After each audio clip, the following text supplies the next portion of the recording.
En direct aussi sur Antenne 2, vous avez peut-être pu suivre en début d'après-midi les obsèques de Jean Gabin. Paris, 15 novembre 1966. À l'hôpital américain de Neuilly, le cœur de Jean Gabin s'arrête. La France vient de perdre son visage le plus familier, et pourtant, dans les heures qui suivent, un mystère s'installe. Aucun grand adieu public, aucun hommage officiel sur les marches d'un cinéma, aucune image spectaculaire.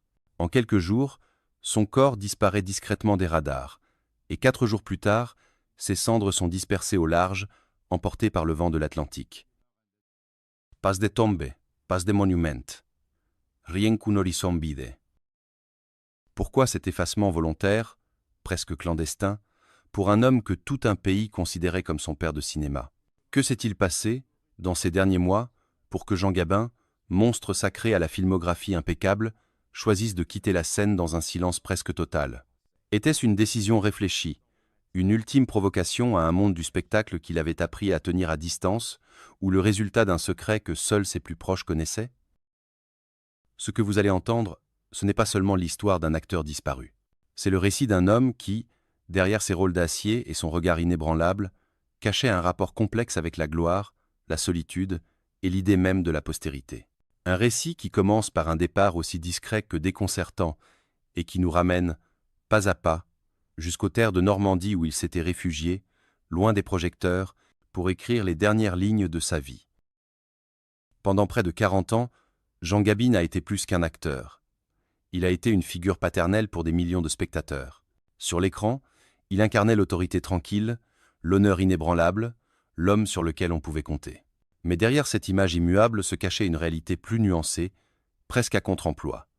Car Gabin n'aimait ni les mondanités, ni les compliments. Il se méfiait des projecteurs, supportait mal la curiosité des journalistes, et voyait dans la célébrité une cage dorée dont il ne pouvait s'évader qu'en retrouvant la terre, le silence et l'anonymat. Au sommet de sa carrière, il avait déjà exprimé un désenchantement qui surprenait ceux qui le croyaient comblé. Pour lui, le cinéma n'était pas un rêve éternel, mais un métier exigeant, parfois ingrat, où l'on vous célèbre autant qu'on vous oublie.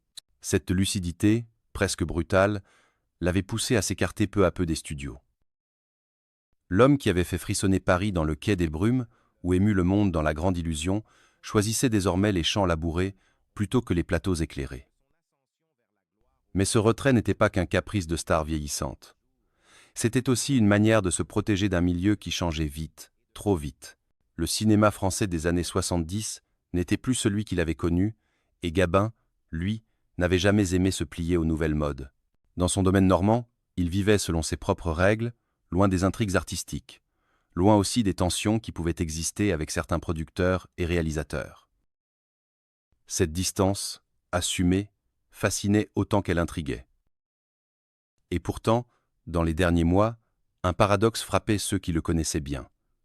Derrière les murs de la Pichonnière, Gabin semblait à la fois apaisé et préoccupé. Ses visites à Paris se faisaient rares, ses apparitions publiques encore plus. Certains amis parlaient d'un homme fatigué, d'autres d'un homme enfin libre. Mais tous sentaient qu'il se préparait à quelque chose, sans savoir exactement quoi. Jean Gabin, de son vrai nom Jean-Alexis Moncorgé, voit le jour le 17 mai 1904 à Paris, dans une France encore marquée par la Belle Époque. Fils d'artiste de music-hall, il grandit en coulisses, au milieu des costumes, des chansons et des éclats de rire du cabaret. Très tôt, il comprend que la scène est un monde à part, un univers qui exige de l'assurance mais aussi une grande discipline. Pourtant, le jeune Gabin ne rêve pas d'entrer immédiatement dans cette carrière. Il s'engage dans l'armée, travaille sur les chantiers et goûte à la rudesse de la vie ouvrière. Cette expérience lui donnera, plus tard, cette vérité brute et cette présence physique qui deviendront sa signature à l'écran. Ses débuts sur les planches se font presque par hasard, dans les années 1920. On lui propose de remplacer un figurant, et c'est ainsi que naît un destin. Le cinéma parlant arrive, et Gabin comprend vite que sa voix grave, son phrasé mesuré, sont des atouts. Dès les années 1930, il s'impose comme un visage incontournable du cinéma français. La Grande Illusion de Jean Renoir, 1937, et Le Quai des Brumes de Marcel Carné, 1938, l'installe définitivement au rang des monstres sacrés. Dans ces films, il incarne des hommes droits, souvent mélancoliques, confronté à des destins cruels, des rôles qui collent à sa propre vision de la vie. La Seconde Guerre mondiale bouleverse tout. Refusant de rester inactif dans une France occupée, Gabin rejoint la France libre et s'engage dans les forces navales françaises. Il participe aux campagnes militaires, reçoit des décorations et gagne une réputation d'homme de courage, loin des artifices du métier d'acteur. Cette parenthèse militaire renforce son attachement à la liberté et à son retour, il garde une certaine méfiance envers les faux-semblants du monde du spectacle. Après-guerre, il reprend le chemin des studios, mais les temps ont changé. Les jeunes premiers d'avant-guerre vieillissent, et Gabin choisit de ne pas lutter contre le temps. Il se réinvente en incarnant des personnages mûrs, des pères de famille, des figures d'autorité. Ce choix audacieux lui permet de traverser les décennies sans perdre sa crédibilité. Des films comme Touchez pas au Grisby, Le clan des Siciliens ou Un singe en hiver confirment qu'il sait vieillir devant la caméra sans trahir son image. En parallèle, Gabin cultive un autre rêve, celui de devenir paysan. Dans les années 1950, il acquiert la ferme de la Pichonnière, en Normandie. Il y élève des bovins, des chevaux, plante des vergers. Cet attachement à la terre n'est pas une lubie, mais une véritable vocation. Le cinéma, c'est mon métier. La terre, c'est ma vie, aimait-il dire.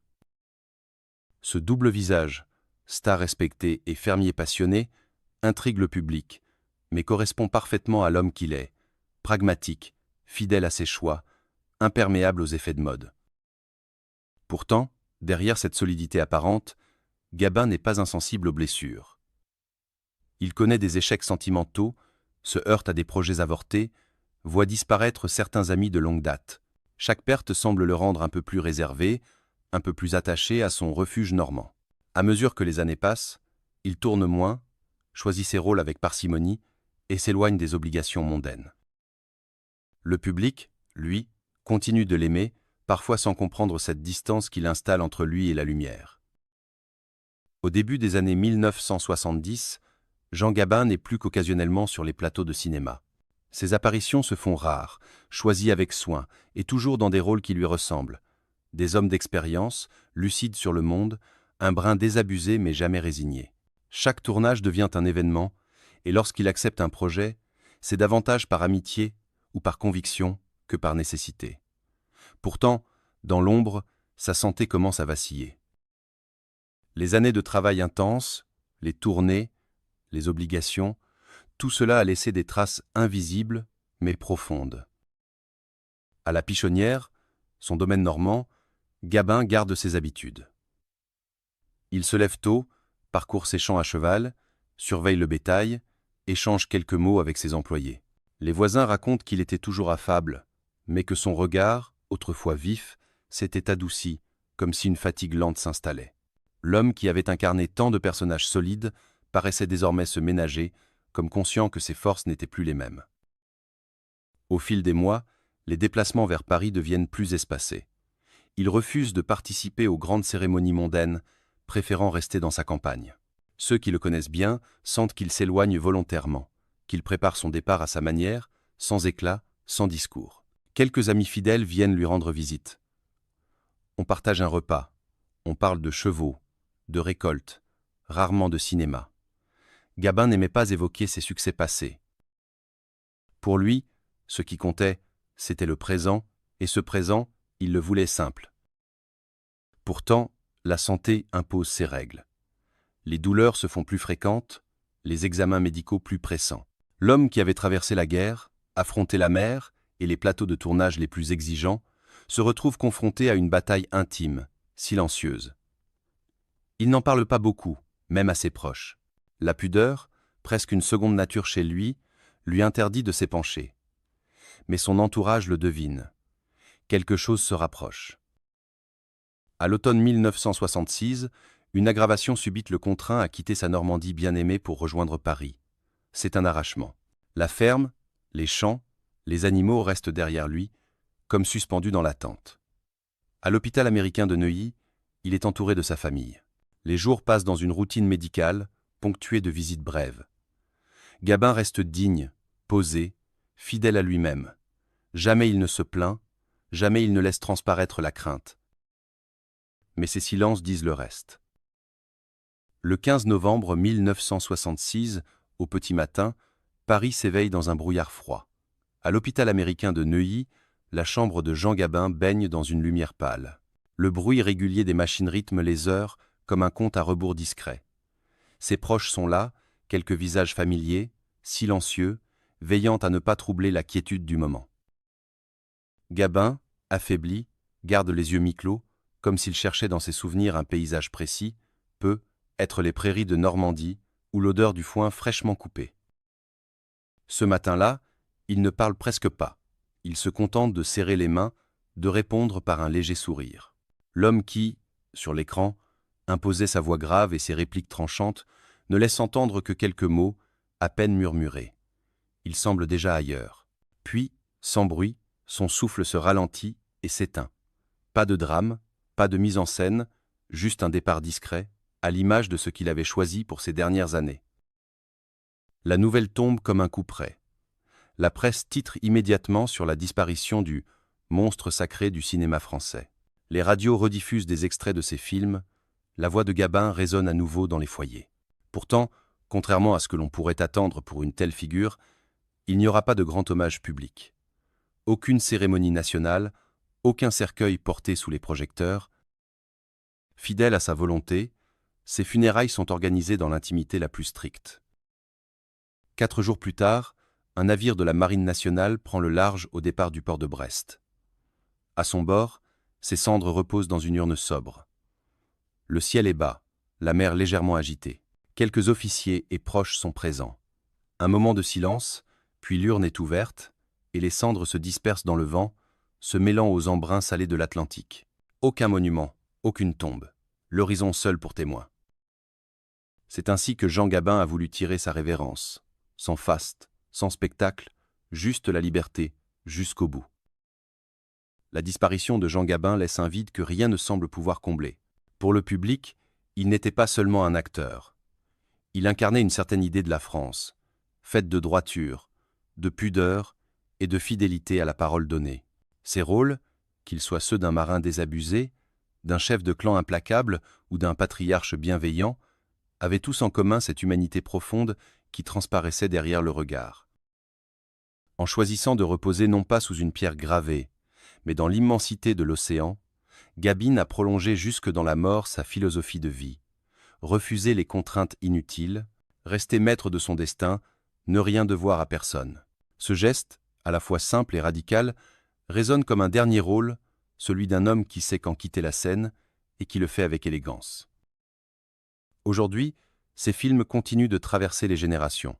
La Grande Illusion, Pépé le Mocco, Un singe en hiver ou Le clan des Siciliens sont régulièrement redécouverts par de nouveaux spectateurs, fascinés par cette présence tranquille et cette voix inimitable.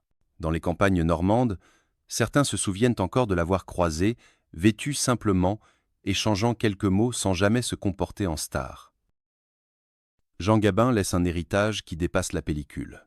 Il est devenu un symbole, celui de la constance, de l'intégrité et de cette rare capacité à rester soi-même malgré la lumière écrasante de la célébrité. Sa fin discrète, loin des hommages tapageurs, rappelle qu'au-delà des rôles et des honneurs, il y avait un homme qui avait choisi la vérité de la terre et la fidélité à ses convictions. Et vous, qu'en pensez-vous? Faut-il nécessairement quitter la vie sous les projecteurs pour rester fidèle à soi-même? Ou le silence est-il parfois le plus beau des adieux? Ce qui est certain, c'est que, même absent, Jean Gabin continue de nous parler. Dans chaque réplique, chaque geste, chaque regard filmé, il est encore là, immuable, comme une étoile qui refuse de s'éteindre.